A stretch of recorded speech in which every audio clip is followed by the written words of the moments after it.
شکوک و شبہات میں مبتلا کر دیتا ہے اور گھر کے مبحث کی بنیاد پر نوجوان پریشان رہتے ہیں۔ ابھی جیسے یہ عرس کی تقریب ہے، لال شاہ بابا کا آستانہ ہے اور اس طریقے سے بے شمار آستانے ہیں، تو کبھی کبھی یہ لوگوں کے ذہن و دماغ میں، جوانوں کے ذہن و دماغ میں بات آتی ہے، دیکھو جو بوڑھے لوگ ہیں، سفید ریش لوگ ہیں، ان کا تو وقت گزر چکا اور ان کو ایسے مضبوط عقیدے کے ماں باپ ملے تھے کہ اب ان کو کوئی ٹس سے مس نہیں کر سکتا۔ ان کا دور انٹرنیٹ کا دور نہیں تھا، ان کا دور یوٹیوب کا دور نہیں تھا، تو اس لیے گمراہی کے چانسز بھی کم تھے، جلسے بھی کم ہوتے تھے، لیکن لوگ مضبوط مسلمان تھے۔ اب جلسے بھی زیادہ ہو گئے،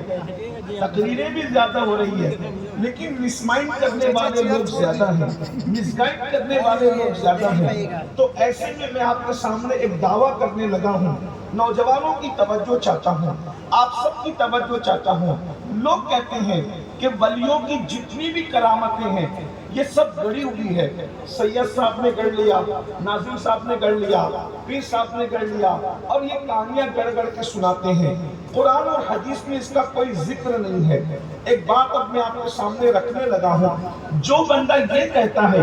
کہ اس چیز کا ذکر قرآن میں نہیں ہے، وہ اللہ کو جھٹلاتا ہے۔ میں بنیادیں فراہم کر رہا ہوں اور اپنی ایک ایک بات پر دلیل قرآن سے رکھوں گا۔ اگر میری بات قرآن اور حدیث کے مطابق ہو مانیے گا، اور اگر قرآن حدیث سے ہٹ کے اس کے خلاف ہو تو مجھے یہیں پر آپ تنبیہ کیجئے گا، کیونکہ مسلمان وہ ہو ہی نہیں سکتا جو قرآن کے خلاف بات کرے۔ میں یہ بھی آپ سے کہتا ہوں کہ آپ میری ہر بات کو سچ نہ مانیے گا، ریسرچ کا دور ہے، تحقیق کا دور ہے، بیٹھے بیٹھے آپ اس کو دیکھ لیجئے گا، آج تو ہر چیز دیکھی جا سکتی ہے۔ اب ذرا توجہ کرنا، اگر کوئی شخص یہ کہتا ہے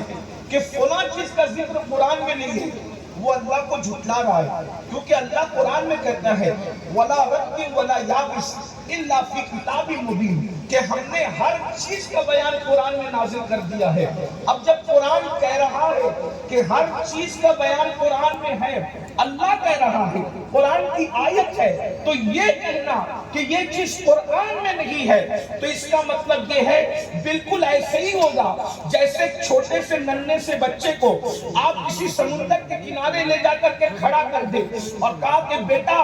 اس کے اندر جو ہے وہ کیا ہے، وہ بولے گا ابا، چچا، فلاں جو بھی آپ رشتہ رکھتے ہیں، پانی کے سوا اس میں کچھ نہیں ہے، وہ یہ کہے گا۔ لیکن اگر کسی مچھیرے کو کھڑا کرے تو وہ بولے گا اس میں مچھلیاں بھی ہیں، مچھلیوں تک وہ رک جائے گا، کیکڑوں تک وہ رک جائے گا۔ لیکن اگر کسی ماہر غواص کو وہاں لے کر کے جائے تو وہ کہے گا یہاں صرف پانی نہیں ہے، یہاں صرف مچھلی نہیں ہے، یہاں صرف کیکڑے نہیں ہے، بلکہ اس کی تہ میں تو جو ہے وہ قیمتی موتی بھی موجود ہے، وہ یہ کہے گا۔ اور پھر اللہ اکبر، اگر آپ کسی عالم کو کہیں، مفتی کو کہیں مفتی صاحب ذرا نکال کر کے لاؤ، وہ بولے گا نہیں بھائی یہ اپنا کام نہیں ہے۔ اگر وہ ہوشیار ہوگا تو بولے گا اپنا کام نہیں ہے، اس لیے کہ سمندر میں موتی تو ہے لیکن نکال کے لانا عالم کا کام نہیں، مفتی کا کام نہیں، انجینئر کا کام نہیں، ڈاکٹر کا کام نہیں، کسی غواص کا کام ہے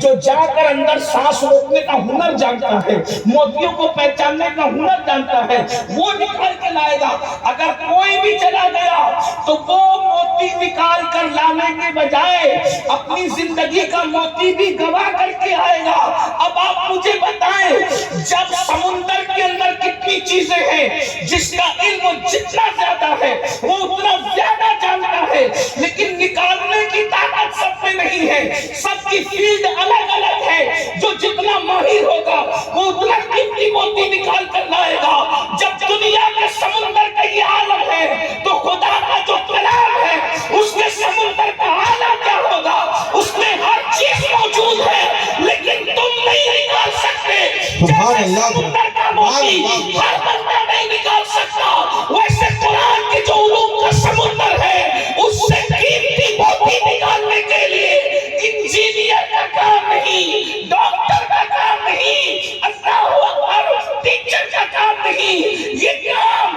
ہر مسجد کے امام کا بھی نہیں ہے۔ اگر امام اعظم جیسا غواص ہوگا تو موتی نکال کے لائے گا، صحابی جیسا غواص ہوگا۔